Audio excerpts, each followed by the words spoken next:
ఛత్తీస్గఢ్ రాష్ట్రంలోని ప్రస్తుత పరిస్థితుల నేపథ్యంలో అక్కడ ఉన్నటువంటి ఆదివాసీలు అయితే వలసలు ప్రారంభించారు.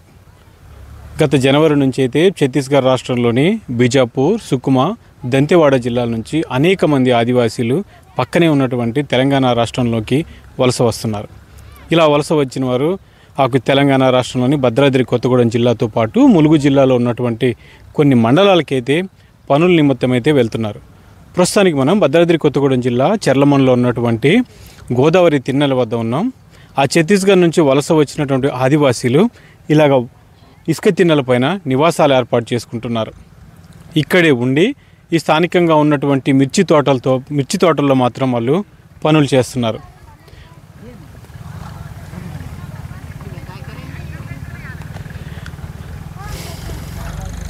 ఒకసారి అయితే మనం చూడొచ్చు, ఛత్తీస్గఢ్ రాష్ట్రంలోని ఉన్నటువంటి బిజాపూర్ కావచ్చు, సుకుమా జిల్లాలు అయితే కావచ్చు, ఈ రెండు కూడా తెలంగాణ రాష్ట్రానికైతే సరిహద్దునైతే ఉంటాయి. అక్కడ దాదాపుగా 100 మంది ఆదివాసీలు అయితే ప్రస్తుతమైతే పని లేని నేపథ్యంలోనైతే ఇలాగైతే వలస బాట పడుతున్నారు. తెలంగాణ రాష్ట్రంలో ఉన్నటువంటి మిర్చి తోటల్లోనైతే పనులు చేసి కొంత రూపాయి అయితే వెనకేసుకుంటున్నారు.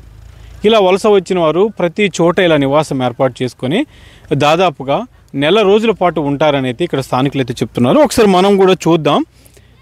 ఇలా వలస వచ్చినటువంటి ఆదివాసీలు ఇట్లాగా నివాసాలు అయితే ఏర్పాటు చేసుకున్నారు. ఒకవైపు చలి ఉన్నప్పటికీ కూడా ఆదివాసీలు మాత్రం ఇలాగా నివాసాలు ఏర్పాటు చేసుకుంటున్నారు. నివాసాలు ఏర్పాటు చేసుకొని ఉదయాన్నే పనులకు వెళ్ళిపోతారు. ప్రతిరోజు వీళ్ళ దినచర్య ఏ విధంగా ఉంటుందనేది మీకు వివరిస్తాను నేను. ఆ ఉదయాన్నే అయితే వీళ్ళు లెగుస్తారు. స్థానికంగా ఉన్నటువంటి గోదావరి తిన్నెల వద్ద అయితే ఆ స్నానాలు చేయడంతో పాటు కాలకృత్యాలు తీర్చుకున్న తర్వాత ఇక్కడే ఉన్నటువంటి కర్రలతోనైతే కొంచెం చలి మంట వేసుకొని అయితే ఆ వంటలు అయితే వండుకుంటారు. ఒకసారి మనం ఇక్కడ కూడా చూస్తున్నాం, సోలార్ అయితే వీళ్ళు ఇక్కడ కరెంటు సదుపాయం ఉండదు కాబట్టి ఆ సోలార్ని అయితే వినియోగించుకుంటున్నారు. ఆ సోలార్ నుంచి వచ్చినటువంటి విద్యుత్తోనైతే ఆ టార్చ్ లైట్ని అయితే వాళ్ళు వినియోగించుకున్నట్లు తెలుస్తుంది. ఒకసారి మనం చూస్తున్నాం కదా, ఇవన్నీ కూడా ఆదివాసీలకు సంబంధించినటువంటి వస్తువులు. మనం వాస్తవంగా అయితే పట్టణ ప్రాంతాల్లోనే ఎవరైనా కూడా ఇతర గ్రామాలకు వెళ్ళేటప్పుడు మాత్రం సూట్ కేసులు ఇవన్నీ తీసుకొని వెళ్తుంటాం. కానీ ఆదివాసీలకి ఇవే సూట్ కేసు లాంటివి. ఇందులోనే వాళ్ళ వస్తువులన్నీ కూడా భద్రపరుచుకుంటారు. ఇంకో విషయం ఏమిటంటే ఇలాగ పెట్టుకున్నటువంటి వస్తువులను అయితే ఎవరు కూడా ముట్టుకోరు. ఇలా వలస వచ్చిన వాళ్ళు అందులోని వాళ్ళ బియ్యంతో పాటు వాళ్ళ బట్టలు, వాళ్ళకి సంబంధించినటువంటి కొంత నగదును మాత్రమైతే అందులో ఉంచుకుంటారు. ఇలా ఇక్కడే పెట్టుకున్న తర్వాత వాళ్ళైతే స్థానికంగా ఉన్నటువంటి పొలాలకైతే వెళ్ళిపోతుంటారు. ఒకసారి మనం ముందుకు కూడా వెళ్దాం. ఒకసారి ఇక్కడ కూడా మనం చూస్తున్నాం కదా, వాళ్ళు కొంత సెపరేట్గా అయితే ఒక చిన్న మంచెలాగా వేసి అయితే వాళ్ళ వస్తువులను అయితే వీటి మీద ఏర్పాటు చేసుకోవడం జరిగింది. వాళ్ళ నైట్ పడుకునేటప్పుడు వినియోగించుకునే రగ్గులు ఇవన్నీ అయితే మనం చూస్తున్నాం. వాళ్ళ సంచులు, వాళ్ళకి సంబంధించినటువంటి సోప్స్లు అయితే మనకైతే కనిపిస్తున్నాయి. ఒకసారి అయితే మనమైతే ఇదంతా క్లారిటీగా అయితే చూడొచ్చు.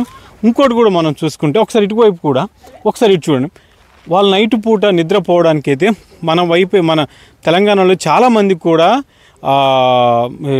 దోమతెరలను వినియోగించారు. కానీ ఆదివాసీలు మాత్రం ఖచ్చితంగా దోమతెరలను అయితే వినియోగిస్తుంటారు.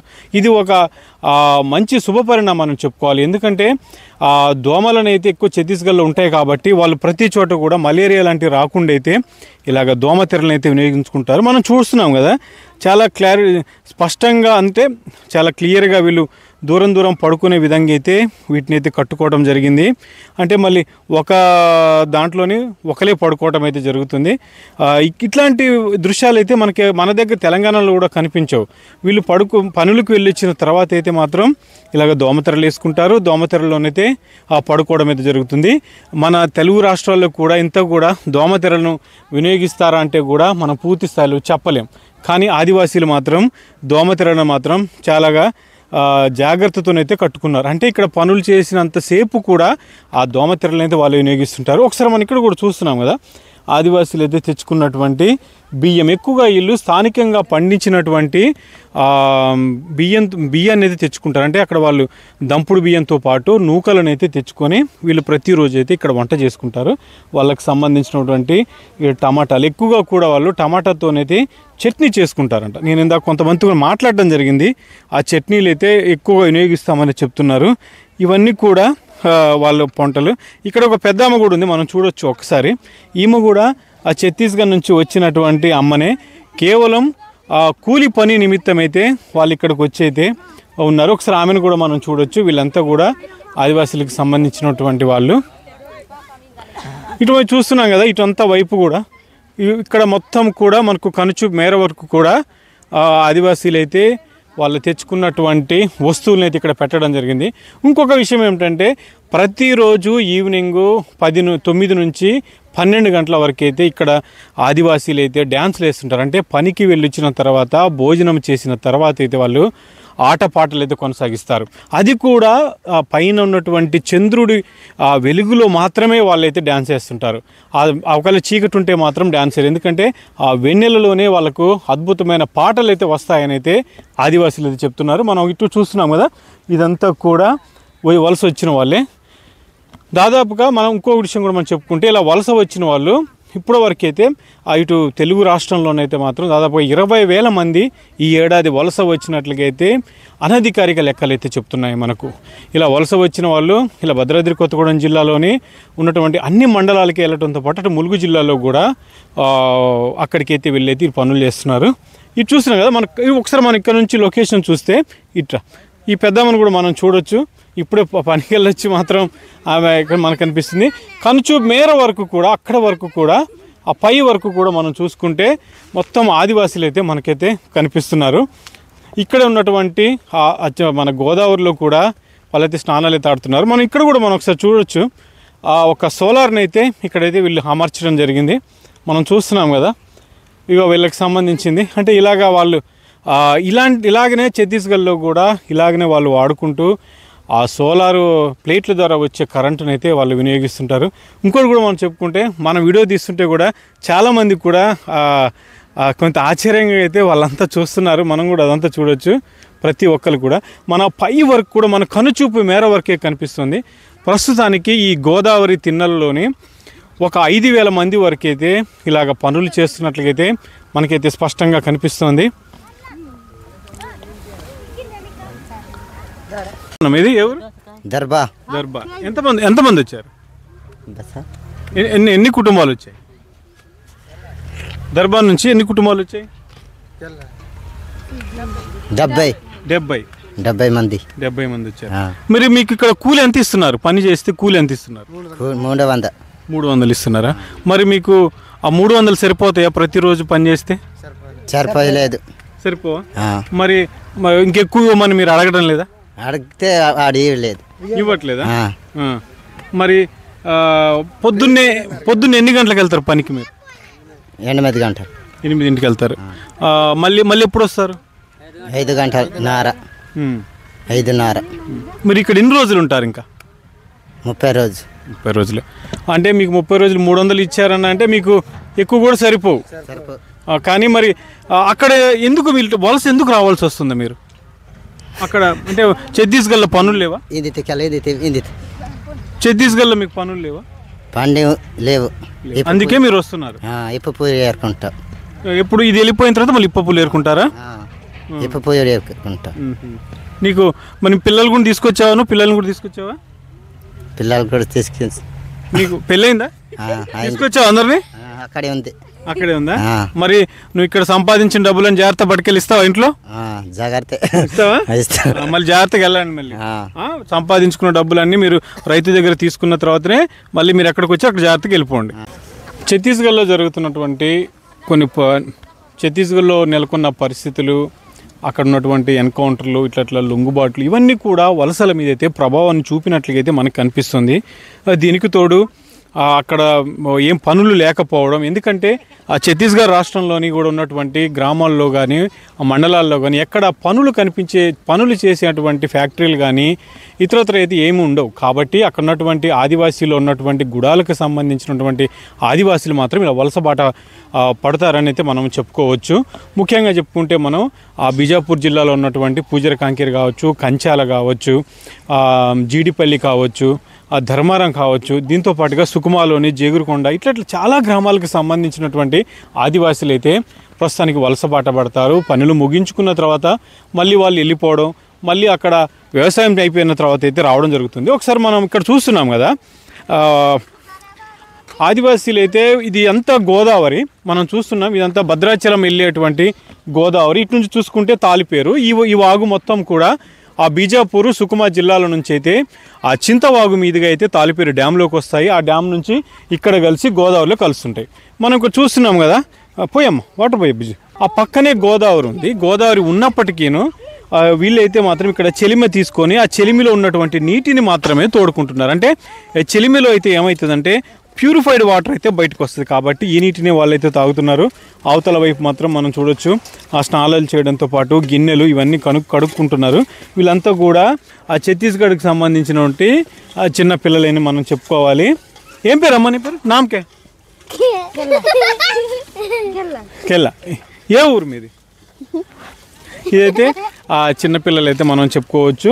ఇటువైపు కూడా మనం చూసుకుంటే కనుచు మేర వరకు కనిపిస్తున్నారు. అటు కూడా స్నానాలు ముగిసిన తర్వాతనైతే వాళ్ళు ఇక్కడ నుంచి వెళ్ళే పరిస్థితి మనకైతే కనిపిస్తుంది. ఇప్పుడు మన సమయం అయితే ఈరోజు జనవరి 16, 2025 ఆదివారం. ఇక్కడ ఉన్నటువంటి ఆదివాసీలు ఈరోజు పనిచేసిన రైతుల వద్ద నుంచి డబ్బులు తీసుకొని అయితే ఈరోజు సంతలోనైతే సామాన్లు కొనుక్కొని రావడం అయితే జరిగింది. ఇప్పుడే వీళ్ళైతే వంటల ప్రక్రియ కూడా ప్రారంభిస్తారు. ఒకసారి మనం చూడొచ్చు ఇదంతా కూడా. అంటే వీళ్ళు తెచ్చుకున్నటువంటి కట్టెలతో పాటు ఇక్కడే వంటలు అయితే చేసుకుంటారు. ఆ చేసుకున్న తర్వాత 7 గంటలకే వీళ్ళు భోజనం అయితే చేయడం జరుగుతుంది. 8 గంటలకల్లా పడుకుంటారు. మరి కొంతమంది 9, 10 తర్వాత అయితే వీళ్ళు డ్యాన్సులు వేయటం అయితే స్టార్ట్ చేస్తుంటారు. ఇక్కడ ఉన్నటువంటి ఆదివాసీలందరూ కూడా ఆ వంట కార్యక్రమం అయితే ప్రారంభించారు. ఇక్కడ మనకు ఒక ఆదివాసీ మహిళ అయితే ఇట్లా చూపించారు. ఆదివాసీ మహిళ అయితే ఒక నిమిషం, ఈ బెండకాయలు ఉంటాయి కదా, బెండకాయకు ఉన్నటువంటి పూతనైతే ఇలా సేకరించారు. ఇది వాళ్ళు వంటలకు వాడుకుంటారనేది ఇక్కడ చెప్తున్నారు. ఇక్కడ ఉన్నటువంటి ఆదివాసీలతో మనం మాట్లాడే ప్రయత్నం చేస్తున్నప్పటికీ ఎవరు కూడా మాట్లాడే పరిస్థితి మనకు కనపడట్లేదు. కేవలం ముభావంగా ఉంటున్నారు. అందుకని మీకైతే నేను ఇదైతే చూపించడం జరుగుతుంది. ఇది బెండకు సంబంధించినటువంటి పూత. ఇలాంటి దృశ్యాలు అయితే, ఇలాంటి కొత్త కొత్త వంటలు కూడా ఈ ప్రాంతంలో ఆదివాసీలు అయితే చేయడం అయితే జరుగుతుంది. అయితే వంటనైతే స్టార్ట్ చేశారు. మనం చూస్తున్నాం ఇప్పుడే ఎసరు పెట్టారు, వాటర్ అయితే ఎసరు పెట్టారు. ఇందులో వాళ్ళు నూకలు వేసుకొని అయితే, నూకలు లేదా బియ్యంతోనైతే ఆ వంటనైతే చేయబోతున్నారు. మనం చూస్తున్నాం ఆదివాసీ మహిళ కూడా దగ్గరుండి ఆ మంటనైతే చేసింది. నేను కూడా అయితే ప్రస్తుతానికైతే ఆమెతో కలిసి అయితే కొంచెం ఈ పొయ్యి దగ్గర అయితే కూర్చోవడం అయితే జరిగింది. నిప్పు పెట్టి ఇక్కడ నుంచి అయితే ఇంకో దగ్గర అయితే మంట కూడా చూడొచ్చు. మనం అన్ని ప్రాంతాల్లో కూడా వంట కార్యక్రమం అయితే ప్రారంభించారు. మనం అటు కూడా చూస్తున్నాం, అక్కడ కూడా వంట అయితే స్టార్ట్ అయింది. ఇక మరో పక్క కూడా ఇక్కడికి వెళ్ళి ఇక్కడ కూడా వంటనైతే స్టార్ట్ చేస్తున్నారు. ఇంకోటి అటు కూడా మనం చూడ చివరి కూడా ఇలాగా ఈ ప్రాంతం మొత్తం కూడా ఇప్పుడు వంటతోనైతే హడావుడైతే కనిపిస్తుంది. ఈరోజు ఆదివారం కాబట్టి కొంతమంది నాటు కోళ్ళను తెచ్చుకున్నారు, మరి కొంతమంది బాయిలర్ కోళ్ళని తెచ్చుకున్నారు, మరి కొంతమంది ఈరోజు పప్పే వండుకుంటున్నామని అయితే ఆదివాసీలు చెప్తున్నారు. ఏది ఏమైనప్పటికీను గోదావరి ప్రాంతం అయితే వలస ఆదివాసీలతోనైతే కొంత సందడిగా అయితే మారింది. ఇంకోటి కూడా మనం చెప్పుకోవాలి, ఛత్తీస్గఢ్ నుంచి వచ్చినటువంటి వేల మంది ఆదివాసీలకి అయితే ప్రస్తుతానికైతే తెలంగాణ రాష్ట్రం అయితే అన్నం పెడుతుందని అయితే మనం అయితే చెప్పవచ్చు.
Gati gitaro gaya nanu veya ve mamara